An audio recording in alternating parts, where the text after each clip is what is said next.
हरिओम, जय श्री कृष्ण। कर्मकांड बाय आनंद पाठक में एक बार पुनः आप सभी का मैं स्वागत करता हूं। आज मैं आपको महालक्ष्मी जी का एक ऐसा कवच श्रवण करवाऊंगा जो स्वयं भगवान नारायण ने नारद मुनि को बताया था।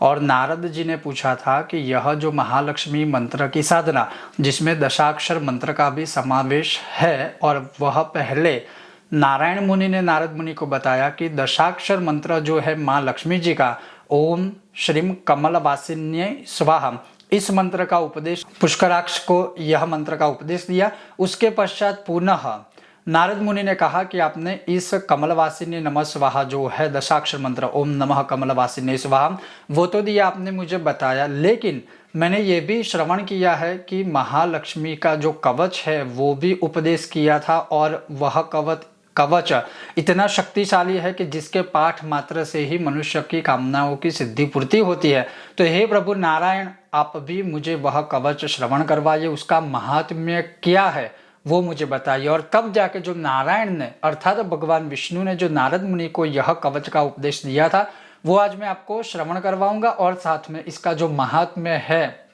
इसका क्या विधान है, क्या पूजा पाठ है, या मतलब कौन से नियम आदि है या नहीं है, वो सब कुछ इस वीडियो में आपको श्रवण करवाऊंगा। अगर आपको यह विषय वीडियो पसंद आता है तो लाइक कीजिएगा, शेयर कीजिएगा, चैनल पर नए हो तो सब्सक्राइब करके घंटी का चिन्ह दबाइएगा। तो चलिए शुरू करते हैं। सबसे पहले अगर इस कवच के विषय में बात करें तो इसका जो महात्म्य है वो बहुत ही अद्भुत है। नारायण ने कहा है कि यह जो कवच है, यह कवच के पाठ के समय जो कमल पर विराजित महालक्ष्मी है, जो कमलवासिनी है, उनका स्मरण करना चाहिए। अर्थात जो कमल पर विराजमान महालक्ष्मी का स्वरूप है, मन में उनका स्मरण करना चाहिए। अब जैसे इसके महात्म्य में क्या लिखा हुआ है कि यह एक ऐसा परम गुह्य अद्भुत कवच है कि जिसके पाठ मात्र से ही मनुष्य की कामनाएं सिद्ध होती ही है। क्यों होती है? क्योंकि भगवान कहते हैं कि इस कवच के अंदर जो मंत्राक्षर है, बीज मंत्र है, वो बहुत सारे बीज मंत्रों का समावेश है। तो जो भी इसका नित्य श्रवण पाठ या फिर अर्चन या स्मरण जो भी करेगा तो अवश्य ही वह जो मंत्राक्षर शक्ति है बीज मंत्रों की, कवच के साथ उसके पूरे देह की, शरीर की रक्षा भी करेगा, और उसकी जो भी कामनाएं है वह सिद्ध भी होगी। और जो मनुष्य मार्गदर्शन लेकर, अर्थात इसमें कोई उच्चारण में गलती ना हो तो पहले श्रवण कीजिए, फिर किसी का मार्गदर्शन लेकर इसका पाठ आप कर सकते हैं।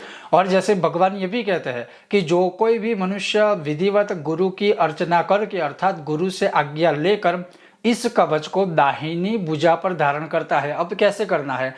तो भुजपत्र के ऊपर, या फिर मान लीजिए कि यह जो कवच है वो किसी कागज के ऊपर लिखकर उसकी छोटी सी पुड़िया बनाकर उसको गले में एक पेंडेंट के स्वरूप में, इसको अपनी दाहिनी भुजा पर काले धागे में या फिर लाल धागे में या पीले धागे में एक छोटी सी पुड़िया बनाकर, अर्थात कवच बनाकर धारण किया जाए दाहिनी भुजा पर, तो भगवान कहते हैं कि वह प्रत्येक जन्म में श्री संपन्न, अर्थात धन लक्ष्मी से संपन्न होता है।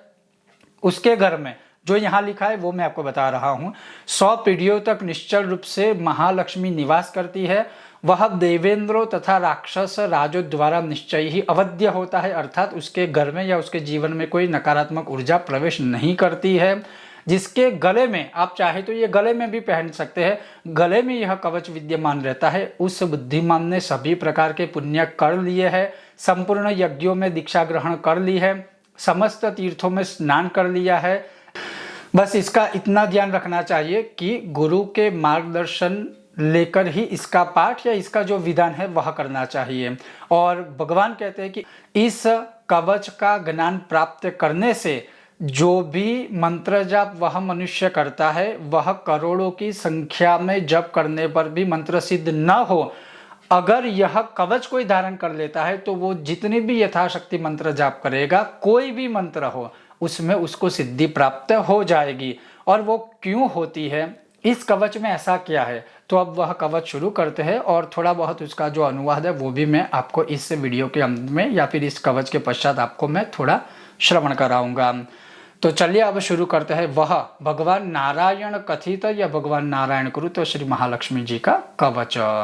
ओम श्री नारायण उवाच सर्वसंपत्प्रदस्यस्य कवचस्य प्रजापतिः ऋषिश्छन्दश्च बृहति देवी पद्मालया स्वयं धर्मार्थ काम मोक्षेषु विनियोगः प्रकीर्तितः पुण्यबीजं च महतं कवचं परमद्भुतम् ओम ह्रीं कमलवासिन्यै स्वाहा मे पातु मस्तकं श्रीं मे पातु कपालं च लोचने श्रीं श्रियै नमः।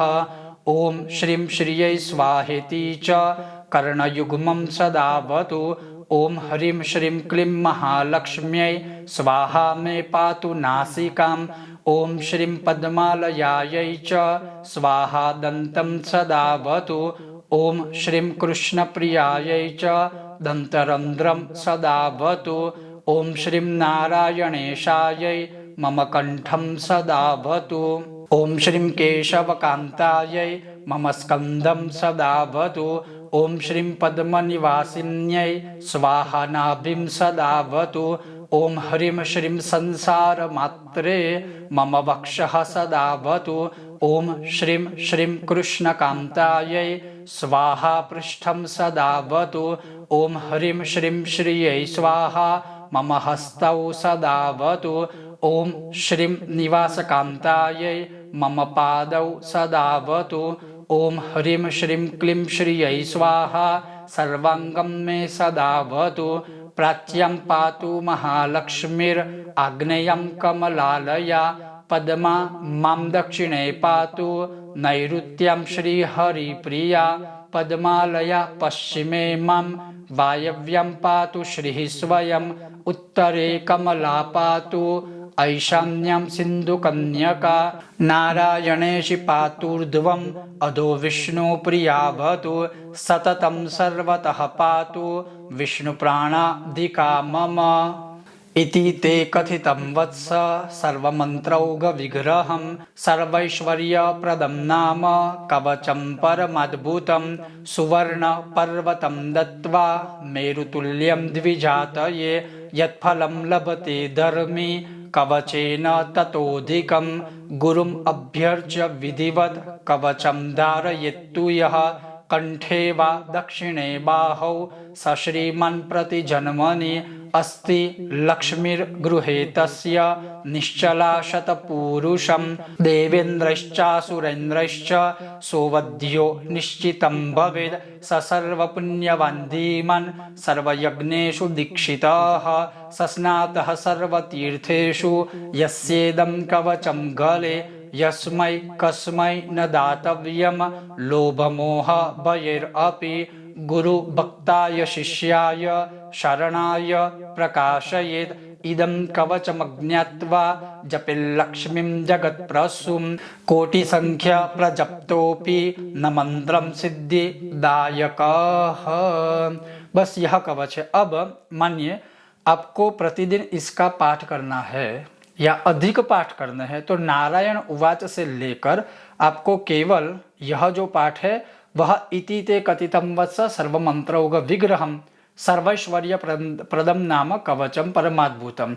आप एक पाठ करते हो तो पूरा करिए और अधिक पाठ करते हैं तो जैसे मैंने यह श्लोक बताया सर्वैश्वर्य प्रदम नाम कवचम परमाद्भुतम यहाँ तक कर सकते हैं।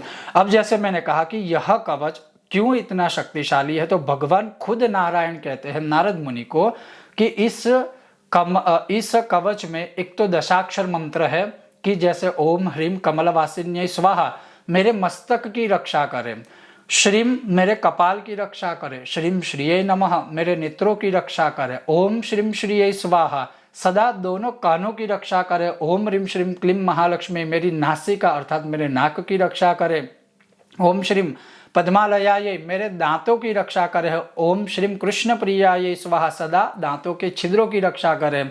तो कहने का तात्पर्य है पूरा यह कवच अगर आप देखें तो इसी प्रकार से संपूर्ण जो कवच है वो बीज मंत्रों का उच्चारण के माध्यम से अपने शरीर के हर एक अंगों की रक्षा करता है। और जैसे मैंने कहा कि भगवान कहते हैं कि इस प्रकार मैंने तुमसे जो यह सर्वैश्वर्य प्रदायक कवच है सभी प्रकार का ऐश्वर्य प्रदायन करने वाला प्रदायक यह जो कवच है महालक्ष्मी जी का वह मैंने श्रवण करवाया और यह समस्त मंत्र समुदाय का मूर्तिमान स्वरूप है। जैसे जो बीज मंत्र उसमें आए हैं और उसी बीज मंत्रों का स्मरण करके शरीर के अंगों की रक्षा के लिए प्रार्थना की जाती है और करते हैं इस कवच के माध्यम से। तो भगवान वही कहते हैं कि मेरु के समान सुवर्ण का पहाड़ दान करने से जो फल प्राप्त होता है उससे कहीं अधिक इस कवच को धारण करने से और इस कवच के पाठ से होता है। इतना अद्भुत इसका महात्म्य है। अब जब आप इस कवच का पाठ करते हो तो और विशेष कोई विधि विधान पूजा पाठ कुछ भी करने की आवश्यकता नहीं है। किसी भी दिन से आप इस कवच का आरंभ कर सकते हो, किसी भी समय यह कवच कर सकते हो। बस आपको इतना ध्यान रखना है कि जब भी कवच करे तो आंखें बंद करके जो कमल पर विराजित महालक्ष्मी जी है उनके स्वरूप का ध्यान कीजिए। भले ही आपके सामने वो मूर्ति प्रतिमा हो या ना हो, आंखें बंद करके उनका स्मरण करके फिर कवच का पाठ करें।